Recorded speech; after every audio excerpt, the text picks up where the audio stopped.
What happens when a nation's most celebrated war hero collides head-on with the President of the United States? When the man who liberated the Philippines and stood triumphant in Tokyo Bay suddenly finds himself at odds with the very government he swore to serve. This is not just a story of military glory, it is a story of power, politics, and the limits of one man's influence. Douglas MacArthur was, by the end of World War II, nothing less than a living legend. To millions of Americans, he was the embodiment of victory, the five-star general who symbolized determination and triumph in the Pacific. But when the Korean War erupted in 1950, MacArthur's larger-than-life presence became more than an asset. It became a challenge to Washington itself. His strategies, his outspoken words, and his defiance of civilian authority shook the foundations of the U.S. government. In this video, we'll explore how MacArthur went from national savior to controversial figure. Why did his bold vision in Korea clash so fiercely with President Truman's cautious approach? How did a series of battlefield victories turn into a political firestorm? And why, in the end, was the most decorated general of his time silenced by the very country he helped to defend? This is the untold story of Douglas MacArthur, the hero, the rebel, and the general Washington could no longer control.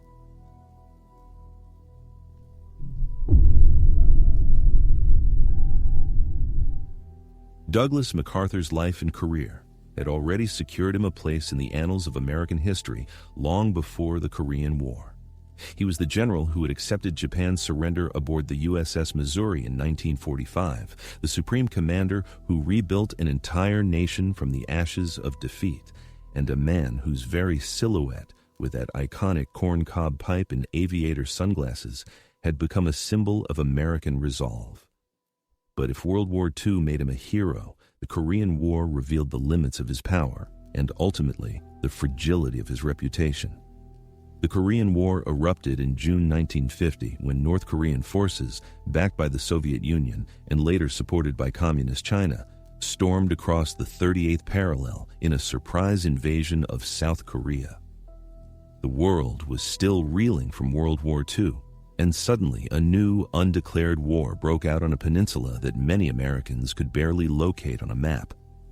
President Harry Truman, fearing the spread of communism and the collapse of U.S. credibility, quickly authorized U.S. involvement under the flag of the United Nations. And who better to lead the campaign than Douglas MacArthur, the seasoned general of the Pacific War, already stationed in Japan and commanding U.S. forces in the Far East? At first, the situation was grim.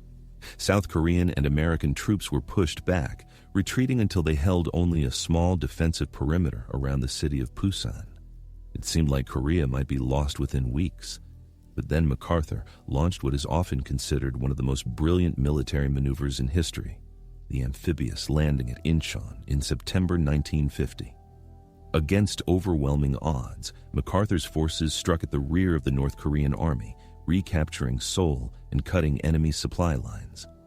In a matter of days, the momentum of the war shifted. What had looked like inevitable defeat became a stunning comeback, and MacArthur was hailed as a genius once again. Newspapers glorified the landing, calling it the boldest stroke of the war, and Americans at home felt pride that their general had pulled off another miracle. But this triumph also planted the seeds of the conflict to come. MacArthur, emboldened by his success, began pushing for a total victory. He wanted to drive the North Koreans all the way back to the Yalu River, the border with China. His vision was not merely to defend South Korea, but to eradicate communism from the peninsula altogether. Truman and his advisors, however, were far more cautious. They feared that pushing too close to China's border might provoke Beijing into joining the war, turning a limited regional conflict into a potentially catastrophic global one. For Truman, containing communism was the goal. For MacArthur, defeating it outright was the mission. The stage was set for a collision. By late 1950, MacArthur's forces had advanced deep into North Korea, capturing Pyongyang and moving ever closer to the Yalu River. And then, just as Truman had feared, China intervened. hundreds of thousands of Chinese volunteer soldiers poured into Korea, catching the UN forces off guard. Brutal winter battles followed, and the U.S. troops were forced into a bloody retreat. The sudden reversal stunned the American public. Once again, Korea was in chaos. Here, MacArthur's character came to the forefront. Instead of accepting the limits placed on him by Washington, he became increasingly outspoken. He demanded the authority to bomb Chinese bases across the Yalu, to blockade China's coast, and even to consider the use of atomic weapons. In MacArthur's eyes, the war in Korea was not just about the peninsula. It was the front line of the global struggle against communism. To fight a limited war, as Truman envisioned, was to court disaster. But Truman and his advisors saw things differently. They feared escalation into World War III, a conflict that could engulf not only Asia, but also Europe and possibly the Soviet Union. MacArthur's defiance soon went beyond military advice. He began making public statements criticizing Truman's policies, effectively taking his disagreements to the press and to the American people. For a general to openly contradict the commander-in-chief was unprecedented and deeply troubling to civilian leadership. Truman saw it as a direct challenge to his constitutional authority. In private meetings, he expressed his frustration, saying he could not have a general running foreign policy. The breaking point came in early 1951. After sending a series of communications that defied presidential policy, MacArthur released a letter to a Republican congressman, which was read aloud in Congress, openly criticizing Truman's strategy and implying that the administration lacked the will to win. For Truman, this was the final straw. On April 11, 1951, the president made the bold and controversial decision to relieve Douglas MacArthur of his command. The news sent shockwaves across the nation. MacArthur was, at that moment, one of the most beloved figures in America. For many, he was still the hero of the Pacific, the man who had brought victory in World War II. Truman's approval ratings plummeted, and angry crowds gathered to protest what they saw as a betrayal of a great general. Some even demanded Truman's impeachment. When MacArthur returned to the United States, he was greeted with parades and standing ovations. His famous farewell address to Congress included the poignant line, "Old soldiers never die, they just fade away." It was a performance that cemented his place in the hearts of millions, but beneath the drama lay deeper questions. Was MacArthur right? Should America have unleashed its full power in Korea, even at the risk of wider war? Or was Truman correct in keeping the conflict limited, avoiding a nuclear confrontation with China and the Soviet Union? Historians continue to debate these questions to this day. What is clear is that the clash between Truman and MacArthur revealed the delicate balance between military authority and civilian control. The Korean War dragged on for 2 more years after MacArthur's dismissal, ultimately ending in a stalemate with the 1953 armistice. MacArthur faded from the political stage, though there were whispers of a presidential run. Yet, his moment had passed. He lived out his final years quietly, giving speeches and occasionally offering commentary on world affairs.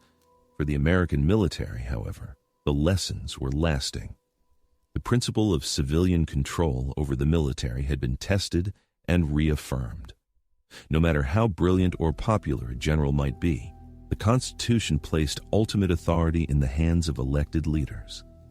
And for all his genius, MacArthur's downfall became a cautionary tale of what happens when ambition collides with that principle. At the same time, his career remains one of unmatched accomplishment. He was the youngest brigadier general in World War I, a Medal of Honor recipient in World War II, the architect of victory in the Pacific, and the man who rebuilt Japan into a modern democracy. His name is etched in history as one of the most complex figures of the 20th century, part hero, part rebel, part martyr of his own ego. The Korean War may have ended his command, but it did not erase his legend. In many ways, the controversy only added to it. For some, he remains the brilliant strategist who saw too far ahead of his time. For others, he is the reckless commander who nearly dragged the world into nuclear war. Either way, Douglas MacArthur embodied the contradictions of American power in the Cold War era. unparalleled military might restrained by political caution, heroism tempered by democracy's checks and balances. Douglas MacArthur's story is more than just the biography of a brilliant general. It is the story of how power, ego, and principle collide at the highest levels of leadership. He was the man who led America to victory in the Pacific, who accepted Japan's surrender, and who helped shape the post-war world. Yet in Korea, his greatest strength, his absolute belief in victory, became his greatest weakness. His dismissal by President Truman was not simply about one man. It was about the very core of American democracy. Could a general, no matter how legendary, dictate foreign policy? Could military ambition override civilian authority? The answer, as Truman made clear, was no. The Constitution demanded that the ultimate power remained in the hands of elected leaders, not soldiers in uniform. And yet, MacArthur's legacy is not diminished. His victories, his vision, and his larger-than-life persona left an imprint on history that cannot be erased. To this day, his name stirs debate. Was he a hero cut short by politics or a dangerous commander restrained just in time? Perhaps he was both. What is certain is that Douglas MacArthur embodied the contradictions of America's rise in the 20th century, unmatched military strength on one hand and the delicate balance of democracy on the other. His career reminds us that even legends are bound by the rules of the system they serve. Old soldiers may fade away, as MacArthur once said, but his story still echoes, a warning, a lesson, and a reminder of the thin line between glory and downfall.